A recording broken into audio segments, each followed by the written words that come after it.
नमस्कार दोस्तों, स्वागत है आपका अपने YouTube channel GSP online study में। दोस्तों आज हम लीनियर इक्वेशन का पार्ट 2 कंप्लीट करेंगे।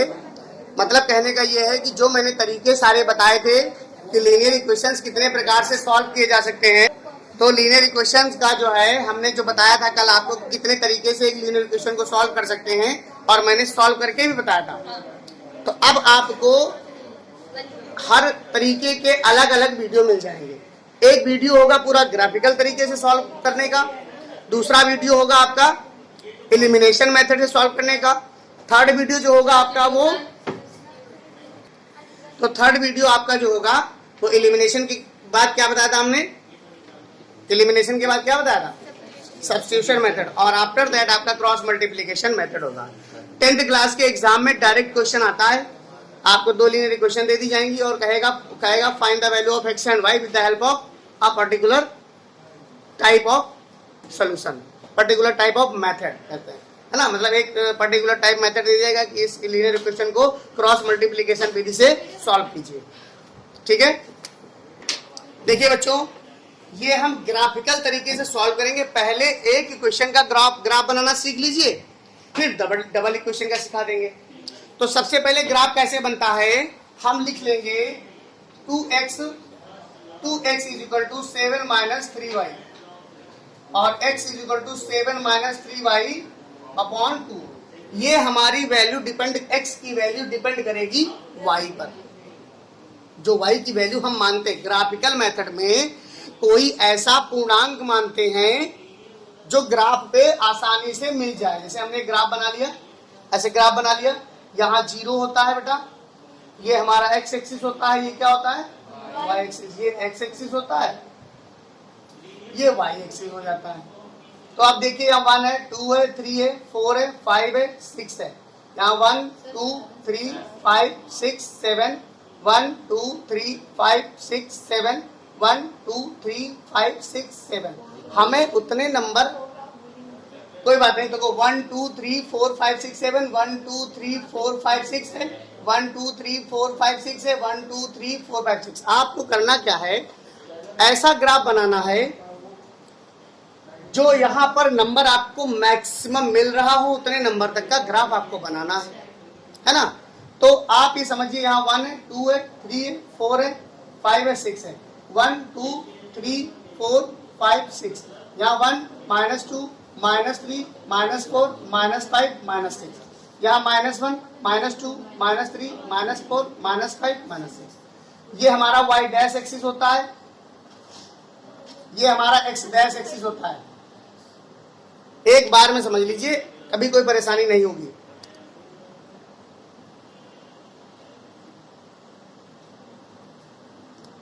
अब देखिए, हमने क्या कहा कि कोई एक पूर्णांक ले लो, एक पूर्णांक लेने पर दूसरी वैल्यू अपने आप आ जाएगी। तो कोई ऐसा एक पूर्णांक ले लिया जाए, मान लो हमने पूर्णांक मतलब एक नंबर कोई भी 1 2 3 4 5 या कोई भी 0 करके कोई भी कुछ भी ले लो एक पूर्णांक। तो हमने y बराबर मानो 1 ले लिया, ऐसा कोई ले लो अपॉन में कुछ ना रह जाए। मतलब एक पूर्णांक लो तो दूसरा पूर्णांक आ जाए, फ्रैक्शन में नंबर ना हो, ताकि इसमें शो करने में परेशानी हमको ना हो। तो हमने एक लिया और इसमें पुट कर दिया, तो देखो 7 माइनस 3 इंटू 1 अपॉन 2 हो गया, x is equal to 7 minus 3 upon 2 हो गया, 4 अपॉन 2 हो गया 2। x की वैल्यू बच्चों कितनी आ गई, 2। तो हमारा जो एक पॉइंट मिल गया वो 2,1 मिल गया। हमेशा ये x रहता है, ये y रहता है, x एक्सिस y एक्सिस, इधर x डैश इधर y डैश, उधर प्लस के उधर प्लस के, इधर माइनस के इधर माइनस के। इतना क्लियर हो गया। अब देखो दोस्तों, एक आपने माना था ये, और दूसरा मान के देखते हैं। दूसरा कोई नंबर ऐसा मान लो, -1 ले लें, 2 ले लें, -1 ले लेते हैं। दूसरा नंबर हम मान लेते हैं -1। देखो ध्यान से देखना, अगर हम -1 क्यों ले रहे हैं बताओ, हम 0 भी ले सकते थे, हम इसमें 0 भी ले सकते थे, y बराबर 0 ले सकते थे। आप इच्छाधारी हो, एक नंबर आप अपने आप लीजिए। ठीक है, तो जीरो नहीं लिया, क्योंकि अगर जीरो लेते तो ये तो जीरो हो जाता, ये बटे में फ्रैक्शन आने लगती। इसीलिए कहा गया है फर्स्ट ऑफ ऑल सारे पूर्णांक पहले चेक कर डालो, जब पूर्णांक मिलना बंद हो जाए, पूर्णांक से काम ही ना चले, तब आप कोई दूसरे नंबर भी ले सकते हो। तो यहां पर पूर्णांक -1 ले ले, दोबारा हमने ले लिया y इज इक्वल टू -1, दोबारा कितना ले लिया, यहां पर रखेंगे बेटा -1, तो x is equal to 7 into 3 into -1 upon में कितना 2, तो x बराबर 7 प्लस 3/2, x बराबर 10/2, 2 पंचे कितना हो गया 10, x बराबर कितना आ गया। दूसरा पॉइंट आपका क्या मिल गया, हमेशा ये x ये y रहता है, इसको ऑर्डिनेट, इसको एब्सिसा कहते हैं। एब्सिसा, एक एब्सिसा होता है, एक ऑर्डिनेट होता है, एक भुज होता है, एक कोट होता है। हिंदी और इंग्लिश में समझ लीजिए कौन सा भुज होता है, कौन सा कोट होता है, आप समझ। अब देखिए ये दो पॉइंट जो हैं हम ग्राफ पर प्लॉट करने जा रहे हैं, और देखिएगा आपको स्ट्रेट लाइन मिल जाएगी। देखो जैसे पहला पॉइंट हमारा कौन सा है 2,1, तो 2 कहाँ है हमारा बेटा, ये 2 है, ये 2 है, ये कहाँ है 1 है, ठीक है। तो यहाँ पर एक पॉइंट हमारा मिल रहा है, यहाँ पर देखिए ध्यान से, ये पॉइंट हमारा कौन सा हो गया 2,1। ध्यान से देखिएगा, जो हम प्लॉट करें उसको बहुत ध्यान से देखिएगा बारीकी से। 2,1 का एक पॉइंट हमको मिल चुका है, दूसरा पॉइंट है हमारा 5,-1 का बच्चों।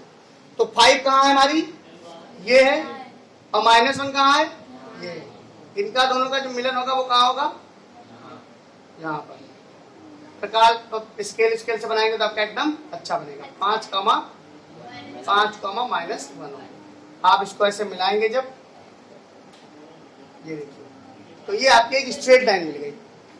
बस यही स्ट्रेट लाइन शो करता है, ये देखो ये हमारी लीनियर इक्वेशन है ना, तो लीनियर मतलब क्या होता है, सरल। तो हमने क्या बताया था कि जब हम सरल कोण पढ़ते हैं तो सरल कोण हमारा ऐसे ही तो बनता है, ऐसे 180 डिग्री का। तो यही ये आपकी ये लीनियर इक्वेशन का एक ये जो रेखा है, ये लीनियर इक्वेशन को शो कर रही है। कोई भी लाइन जो सीधी होगी वो सब किसको शो करेगा, लीनियर इक्वेशन को। इसको नोट करिए, ये सवाल लिखा हुआ है, हम लिखेंगे फ्रॉम इक्वेशन नंबर 1। बहुत ध्यान से देखिए और अच्छे से समझिए। From equation 1, 2x + 3y = 4, 2x = ये समझ पाया। अब देखो क्या है यहाँ, x बराबर 4 - 3y/2 ही तो हो गया। कोई नंबर ऐसा मानो जो इसको पूर्णांक बना दे, तो हम सबसे पहले 0 ले लेते हैं। y बराबर 0 ले लिया, 0 लिया तो ये कितना हो गया, x बराबर 4 - 0/2, 2 2 जा 4, x बराबर 2 आ गया। पहला पॉइंट जो आपको आया वो 2,0 आ गया। पहला पॉइंट क्या आया, 2,0 आ गया। उसके बाद दोबारा हम क्या करेंगे, एक और पॉइंट यहाँ पर ले लेते हैं। कौन सा ले लेंगे हम, ऐसा कुछ ले लो, 2 ले लो, 2 ले लो। देखो अगर हम y बराबर में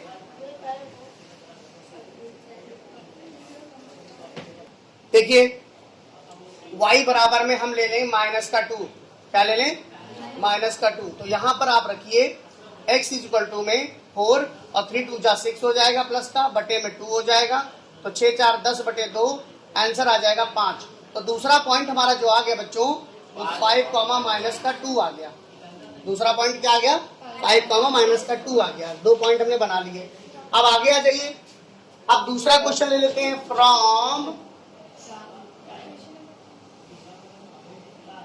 इक्वेशन 2, मतलब इस इक्वेशन को ले लेंगे। फिर 3x बराबर में 11 - 2y, तो x बराबर में 11 - 2y/3। अब यहां पर अगर हम y बराबर में 1 ले लें, तो x = में 11 × 2 × 1/3, तो x = 11 - 2/3, 9/3, 3 3 जा 9, x बराबर 3 आ गया। तो वह हमारा पहला पॉइंट क्या मिल गया, 3,1 मिल गया। एक बात और देखो बच्चों, अगर यहां पर 5 रखें तो भी 5 दूनी 10, 1/3 हो जाएगा। 4 रखें, 4 दूनी 8, 4 रख देते हैं। y बराबर कितना रख दें? दूसरा क्या है, y बराबर अगर हम 4 रख दें तो 4 ही रख लो ना, तो x बराबर 11 माइनस 2 इंटू 4 अपॉन में कितना 3। अब 11 माइनस 8 अपॉन 3 तो 3 अपॉन 3 1 आ गया। तो पॉइंट हमारा क्या बन गया 1,4 बन गया। क्या बन गया 1,4 बन गया। ये समझ में आया इतना? अब इसको नोट करिए। देखो एक नंबर आपको अपने आप से ऐसा लेना है कि दूसरा नंबर पूर्णांक आ जाए। मतलब जैसे हमने देखो अब -2 हमने क्यों लिया, क्योंकि हम जानते हैं कि जब यहाँ पर -2 रखेंगे तो यहाँ 3 दूना 6 4 10 हो जाएगा। 10 को 2 से डिवाइड करेंगे तो पूरा पूरा 5 आएगा हमारे पास निकल करके। ऐसे इसलिए मानते हैं। हमने 0 रखा इसलिए क्योंकि जब इसमें 0 रखा तो ये 0 हो गया, 4/2 2 आ गया। एक नंबर के मानने के इच्छाधारी आप हो और जैसा एक नंबर मानोगे वैसा दूसरा आएगा। तो ये आपके हाथ में है, कोई भी नंबर मान लो, कोई भी नंबर मान सकते हो, A to Z कोई भी नंबर, बस एक अपने हिसाब से ऐसा मानो कि दूसरा भी पूर्णांक आ जाए, फ्रैक्शनल पार्ट ना हो उसका। जब भाई अपने हाथ में है तो हम क्यों फ्रैक्शन बनाएं। चलो नोट करिए इसको स्क्रीनशॉट लेकर के, फिर हम ग्राफ बनाना सिखाते हैं आपको। हमने ग्राफ बना लिया एक्स एक्सिस का। देखिए स्केल और पेंसिल से बनाओगे या ग्राफ की कॉपी पर प्लॉट करोगे, तुम्हें वहां पर जब पेपर देने जाओगे तो ग्राफ की कॉपी मिलेगी, उस पर जब प्लॉट करोगे तो आपको वहां पर एकदम एग्जैक्ट आंसर मिलेगा। यहाँ पर देखिए तो हम स्केल से तो नाप नहीं रहे, आप 4 तक, इसमें मैक्सिमम नंबर क्या है, मैक्सिमम नंबर 5 है, तो आप चारों तरफ 5-5 नंबर प्लॉट कर दीजिए। 1 2 3 4 5, 1 2 3 4 5, 1 2 3 4 और 5, 1 2 3 4 5। ठीक है, नंबर डाल दीजिए।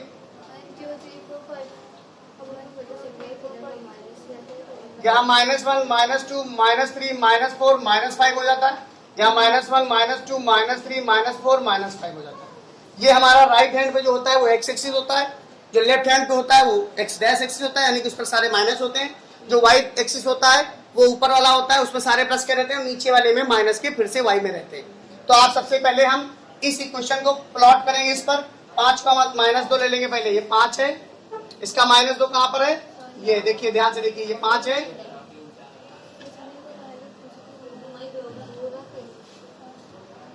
या देखिए तो ये है 5 का -2, इसको हटा देते हैं, इसको यहां से हटा देते हैं, 5 का -2 माइनस का हो गया।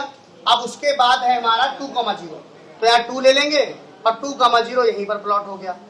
तो ये जो हमारी क्वेश्चन बन के आई, ये देखिए ये स्ट्रेट लाइन बन गई। इस क्वेश्चन का नाम क्या है, 2x + 3y = 4।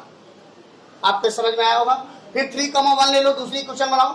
यहाँ 3 है, यहाँ कितना है 1, आपकी एक क्वेश्चन बनेगी यहाँ पर, ये 3,1। बेटा ध्यान से देखिए, 3,1 बन गई, एक 3,1 हो गई।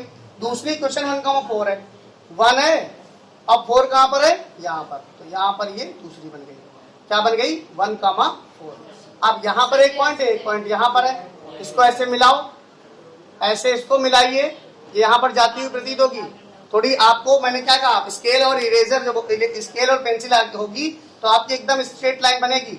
इसको यहाँ से ऐसे उतारो, यहाँ से देखो सीधी बन जाएगी, सीधी बन जाएगी। और यहाँ पर आपको मिलेगा कि दोनों पॉइंट एक दूसरे को इंटरसेक्ट कर रहे हैं, तो आपको ये पता चल जाएगा ये लाइन कौन सी है, 3x + 2y = 11 है, 11 है।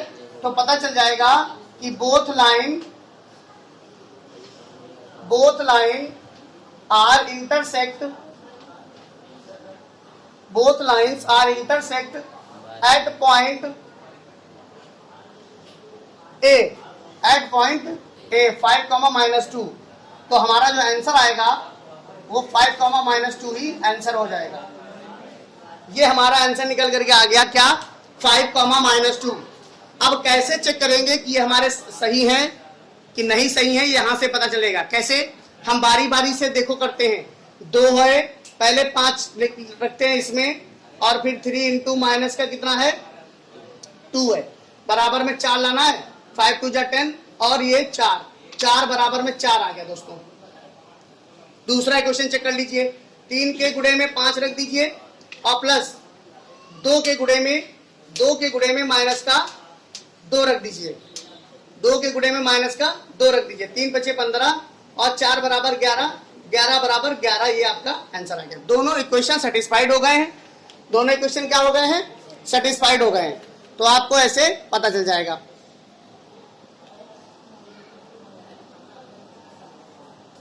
दोनों इक्वेशंस में आप 5 और 2 रख के देखेंगे तो हमारे दोनों इक्वेशंस आपको सेटिस्फाइड होते हुए नजर आएंगे। तो इस प्रकार से लगेगा कि हाँ ये क्वेश्चन एकदम सही है।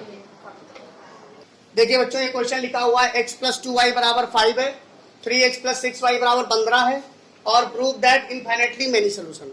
अब मैंने कल आपको ये पिछले वीडियो में बताया था कि इनफाइनाइटली मेनी सोल्यूशन कब होते हैं, जब दो लाइनें एक दूसरे के ऊपर आ जाएं, संपाती हो जाएं, क्या हो जाएं, संपाती हो जाएं, यानी कि क्या कहते हैं उसको, कोइंसिडेंट हो जाएं, ठीक है, और कोलिनियर हो जाएं। सब संपाती के पर्यायवाची होते हैं, कोलिनियर है, संपाती है ना, एक दूसरे के ऊपर ही वो ड्रॉ करती हूँ। तो इस तरीके की जो लाइनें होती हैं उनके सोल्यूशन बहुत सारे होते हैं, अनंत होते हैं।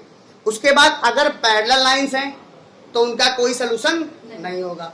अगर दोनों इंटरसेक्ट करती हैं, जैसे कि अभी मैंने इसी वीडियो में पढ़ाया आपको, तो उसका एक यूनिक सोल्यूशन मिलता है। तो हम इसका सबसे पहले पॉइंट निकालेंगे, फिर उसके बाद ग्राफ बनाएंगे। सबसे पहले इसका लेंगे, क्वेश्चन 1 है, ये क्वेश्चन हमारी 2 है, तो लिख देंगे फ्रॉम इक्वेशन 1 x = 5 - 2y। अब इससे बहुत आसान है, y बराबर आप 0 ले लो तो x बराबर कितना आ जाएगा, 5 हो जाएगा। भाई y बराबर 0 लिया, 0 यहाँ पर रखा तो x बराबर 5 आ गया। फिर y बराबर 1 ले लिया, x बराबर 5 - 2 × 1, x बराबर 5 - 2, x बराबर 3 आ गया। एक पॉइंट हमारा क्या आया, 5,0, दूसरा क्या आया 3,1 और तीसरा ले लो, यहाँ पर कोई दिक्कत नहीं है, y बराबर कुछ ले लो। देखो पहला ये लिया मैंने y बराबर 0, दूसरा लिया y बराबर 3, तीसरा ले लो y बराबर 2, y बराबर कितना ले लोगे 2, तो x बराबर कितना आ जाएगा 1, कितना आ गया 1, तो 1, 2, तीसरा पॉइंट ड्रॉ हो गया। समझ लीजिएगा 3 पॉइंट कैसे बने, समझ में आया। एक अपने आप लेना है, देखो मैं एक अपने आप ही तो ले रहा हूँ, दूसरा अपने आप निकल के आ रहा है। तुम लोगों को भी समझ में आ रहा होगा, एक अपने आप लेना है, एक अपने आप निकल के आ जाएगा। और कोई भी फ्रैक्शन नंबर नहीं आ रहा है, देखो है ना। तो ये तो सीधा सा, जब इसके नीचे कुछ नहीं होता है, जैसे हमारे x के बराबर में कोई क्वेश्चन है और उसके नीचे कुछ नहीं है, तो आसान है, फिर तो कोई दिक्कत ही नहीं है, y रखो x फटाफट आ जाएगा। अब इसको निकाल लो अलग से, ये है तो इसको करेंगे, क्या बन जाएगा 3x बराबर 15 - 6y, x बराबर 15 - 6y बटे में कितना बेटा 3। सबसे पहले y बराबर 0 रख दो, नंबर 1 पर y बराबर 0 रखो, तो x बराबर 15 - 0 बटे 3, 3 बचे 15, x बराबर कितना आ गया बेटा, तो पहला पॉइंट क्या मिल गया हमें 5,0 मिल गया, 5,0 मिल गया। दूसरा यहाँ पर 6 दूनी 12 रख दें, दूसरे में y बराबर में 2 रख दो, तो यहाँ पर x बराबर में 15 - 6 × 2 बटे में 3 है, तो x बराबर में 15 - 12 बटे 3 बेटा, तो 3 बटे 3, आंसर कितना आ गया, हाँ 1,2 आ गया। पहला पॉइंट 1,2 आ गया। दूसरा एक और पॉइंट ले लो, यहाँ पर तीसरा पॉइंट ले लो, 18 ले लो, 18 ले लो, कुछ भी ले लो आप, 1 ले लोगे तो 9 आ जाएगा, सही है। y बराबर 1 ले लो, तो 3x = 15 - 6 × 6 बटे में 3, तो 3x बराबर, ये 3x नहीं आप लिख रहे हैं, यहाँ तो x ही है ना, तो 15 - 6 बटे 3, तो x बराबर में 9/3, आंसर आपका क्या आ गया 3,1। अब एक बात बताओ, क्या आपको मिल नहीं रहे हैं, देखो 1,2 मिला कि नहीं, ये 3,1 मिला कि नहीं, ये 5,0 मिला कि नहीं, तो दोनों इक्वेशन से सेम नंबर आ रहे हैं, सेम पॉइंट्स आ रहे हैं। अभी ग्राफ पे करके दिखाते हैं, आप करिए। देखो बच्चों, यहां पर इस इक्वेशन से हमने ये 3 प्राप्त किए और इस इक्वेशन से हमने 3 प्राप्त किए। आपको एक चीज समझ में आ रही होगी कि इसमें तीनों नंबर समान लग रहे हैं, तो इसका जब ग्राफ प्लॉट करेंगे बेटा, तो सबसे बड़ा नंबर इसमें 5 है, दोनों तरफ 5 बना लो, 1 2 3 4 5, 1 2 3 4 5, 1 2 3 4 5, 1 2 3 4 5। तो भैया ये माइनस के हो जाएंगे और ये हमारे प्लस के हो जाएंगे, ये प्लस के हो जाएंगे और ये माइनस के हो जाएंगे। प्लॉट कर लीजिए 5,0 इधर भी 5,0 इधर भी, तो 5,0 एक ये पॉइंट मिल गया आपका। दूसरा है 3,1, 3 है यहाँ, 1 है यहाँ, इसका ये मिल गया 3,1। उसके बाद दूसरा कहाँ है 1,2, 1,2 यहाँ मिल जाएगा, 1,2 यहाँ मिल जाएगा, 1,2 यहाँ मिल जाएगा। अब देखिए इसको मिलाइए, मिल गया ये। तो इधर से भी एक रेखा है, एक इधर से भी है, दोनों रेखाएं संपाती हैं, कोलिनियर हैं, एक ही रेखा पर दोनों स्थित हैं, सेम बिंदुओं पर दोनों स्थित हैं। तो we can say that these pair of linear equations have infinitely many solutions। इनमें इसके अनंत हल होंगे, ये सिद्ध हो गया, ये hence proved हो गया, hence proved हो गया कि इसके बहुत सारे अनंत हल होंगे। क्यों? क्योंकि दोनों के बिंदु पॉइंट्स सेम हैं। ठीक है, तो वीडियो देखने के लिए धन्यवाद। अगर जरा सा भी हमारा वीडियो आपको उपयोगी लगा हो, हेल्पफुल लगा हो, तो आप उसको सब्सक्राइब कर लीजिए, लाइक और शेयर करते रहिए। वीडियो देखने के लिए धन्यवाद।